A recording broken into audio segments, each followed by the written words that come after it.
बिस्मिल्लाहिर्रहमानिर्रहीम। अस्सलाम वालेकुम। Welcome to my channel the solo chef. तो आज जो रेसिपी हम आपके लिए लेकर आए हैं वो है चिकन कढ़ाई। बनाने में बहुत ही आसान, तो चले देखते हैं कि हम इसको कैसे बनाते हैं। तो सबसे पहले एक देगची में हाफ़ कप ऑयल डाल देंगे और ऑयल को थोड़ा सा गर्म होने के लिए रख देंगे। ऑयल गर्म हो चुका है तो अब हम इसके अंदर 2 मीडियम साइज़ के कटे हुए प्याज डाल देंगे और प्याज़ों को 5 मिनट तक लो फ्लेम पे फ्राई करेंगे।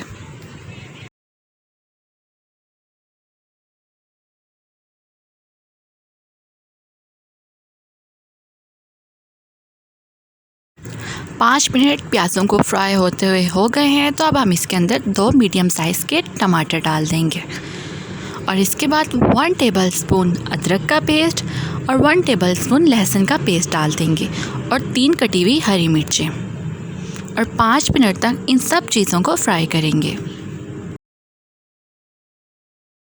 5 मिनट इनको फ्राई होते हुए हो गए हैं तो अब हम इसके अंदर हाफ़ टी स्पून हल्दी डाल देंगे, 1 टीस्पून लाल मिर्च और 1 टेबलस्पून नमक डाल देंगे।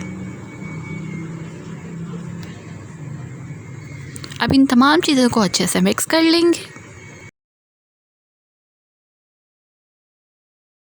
मिक्स करने के बाद अब हम इसके अंदर हाफ़ केजी चिकन डाल देंगे और मसाले के अंदर चिकन को अच्छे से मिक्स कर लेंगे।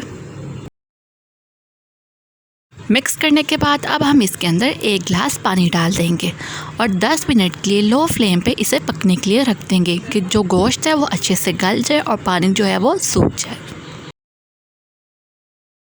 10 मिनट के बाद गोश्त अच्छे से गल चुका है और पानी खुश्क हो चुका है तो तैयार है मज़ेदार सी चिकन कढ़ाई। अगर आपको आज की रेसिपी अच्छी लगी हो तो हमारी वीडियो को लाइक और चैनल को सब्सक्राइब करना मत भूलिएगा। तो मिलते हैं आपसे अगली वीडियो में। अल्लाह हाफ़िज़।